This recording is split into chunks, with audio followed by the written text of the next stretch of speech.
जीवन में सबसे बड़ी उपलब्धि तभी है जब दो संत मिल जाएं। दो कामी मिलते हैं, कामनियों की चर्चा करते हैं। दो मद्यपी मिलते हैं, मद्यपान करते हैं। पर जब दो संत मिल जाते हैं, ये दो संत हैं और संत ही मिले हैं, इसका प्रमाण ही यही है कि उनकी वार्तालाप में भगवंत उतर आएंगे। यही संत का प्रमाण है। विदुर और उद्धव दोनों आपस में चर्चा करते हैं, उद्धव तुमसे श्रेष्ठ कोई नहीं, तुम्हें सदा कृष्ण का साथ मिला है। तो उद्धव कहते मैं साथ तो जरूर रहा हूं, पर कृष्ण जब याद करते हैं विदुर तुम्हें याद करते हैं। साथ रहना और याद में रहने में बहुत फर्क है। साथ तो बहुत लोग रहते हैं, पर मन में कहां रहते।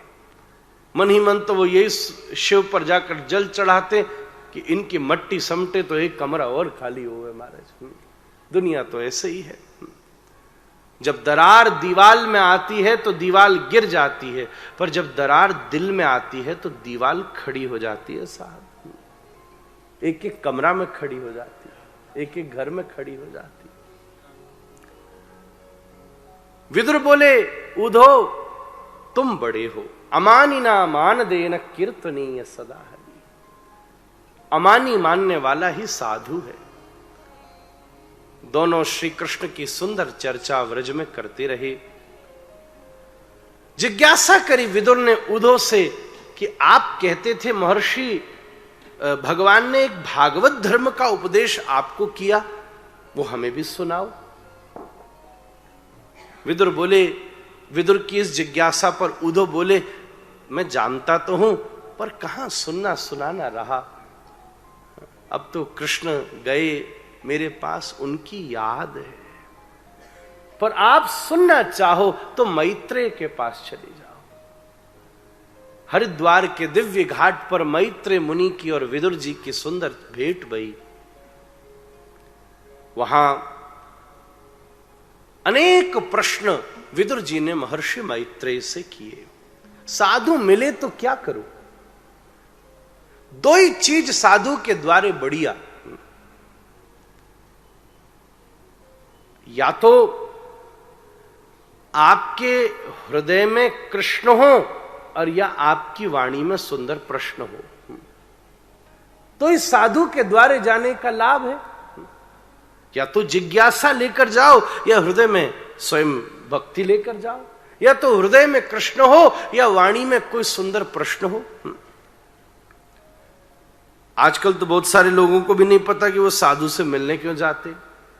1 घंटा बैठी रहे, फिर बुलाया महाराज ने, हाँ ठीक क्या बात, बस एक फोटो खींचनी है, बस एक फोटो। और फोटो में भी नई चीज आई है, सेल्फी। उससे ज्यादा सेल्फिश कुछ नहीं हो सकता। सेल्फिश शब्द से शायद बना होगा। ठीक है, अन्न का कण और साधु का क्षण ये कभी बिगाड़ना नहीं चाहिए। अन्न का कण न बिगड़े और साधु का क्षण न बिगड़े, यही सबसे बड़ी सेवा है। अन्न का एक कण भी ब्रह्म का स्वरूप है, और साधु का एक क्षण भी न जाने कितनों के उद्धार से वंचित हो जाएगा। जिज्ञासा करी। उस प्रश्नों में संपूर्ण सृष्टि के निर्माण का भी प्रश्न आया। अभी इतना तो अवसर नहीं है मेरे पास जो मैं इतना विस्तार कर सकूं। हमको पूज्य महाराज जी का भी वचनामृत सुनना है और उनके समय का भी अभाव है। आज हम नहीं चूकेंगे।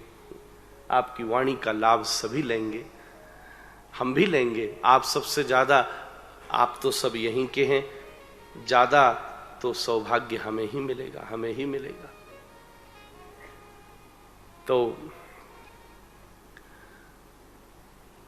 कैसी सुंदर भाव भूमिका घटित हुई। अनुपम भाव से श्री विदुर और मैत्रेय के बीच में सृष्टि विषयक प्रश्नों की चर्चा हुई। सबसे पहले ये ब्रह्मांड एक अंड रूप में था, 25 तत्वों ने मिलकर के उसमें सृष्टि करी। मूल प्रकृति अविकृति महदाद्य प्रकृति विकृति सप्तः षोडश कस्तु विकारो न प्रकृति न विकृति पौरुषः। अतः अंड विदीर्ण हुआ, उसमें से एक पुरुष उत्पन्न हुए।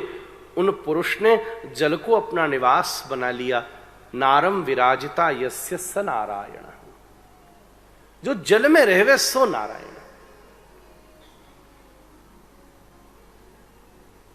एक भक्त ने भगवान से कहा, भगवान आप जल में रहते हो, हमारे यहां भी पधारो, हमारे यहां जल की हम व्यवस्था कर देते हैं। बोले क्या जल की व्यवस्था है तेरे पास? बोले महाराज बढ़िया सुंदर टंकी है ऊपर। नारायण बोले मैं वैकुंठ छोड़कर तेरी टंकी में रहने आऊंगा। तो बोले आप बोलो तो बढ़िया सुंदर एक तालाब बना देते, पुल बना देते हैं। नारायण बोले मैं वैकुंठ का कूल छोड़कर तेरे पुल में रहने आऊंगा। तो बोले महाराज सिंधु बनाना तो हमारी ताकत नहीं है। नारायण बोले सिंधु नहीं बना सकता, अपनी आंखों में प्रेम का एक बिंदु तो बना सकता है। उस बिंदु के लिए मैं बड़े बड़े सिंधु का भी परित्याग कर दूंगा। ऐसी अद्भुत घटना घटित हुई। आपकी नाभि से ब्रह्मा जी चारों तरफ देखकर चतुरानन हो गए। प्रभु की आज्ञा, समुद्र की थप से तप की शिक्षा लेकर ब्रह्मा जी ने घोर तप किया, जिससे प्रभु के मंगल में दर्शन हुए। कहा आप सृष्टि का विस्तार कीजिए। भगवान की आज्ञा प्राप्त करके सबसे पहले सनकादिक उत्पन्न हुए, इसी क्रम में प्रजापति उत्पन्न हुए और अंत में अपने ही शरीर को 2 भागों में विभक्त करके प्रथम मानव और प्रथम मानवी के रूप में प्रभु मनु और शत्रुपा के रूप में ब्रह्मा जी प्रकट हुए। भगवान ने 12 अवतार धारण किया और हिरण्याक्ष का वध करके ये पृथ्वी मनु और शत्रुपा को प्रदान करी। इस पृथ्वी के ऊपर मनु और शत्रुपा की 5 संतानें उत्पन्न हुई, आकुति, प्रसूति, देवहूति, प्रियव्रत और उत्तानपाद। सबसे पहले महर्षि कर्दम और देवहूति का विवाह हुआ, जिनके यहां स्वयं भगवान कपिल के रूप में प्रकट हुए। ये सब भागवत जी के मूल प्रसंग हैं।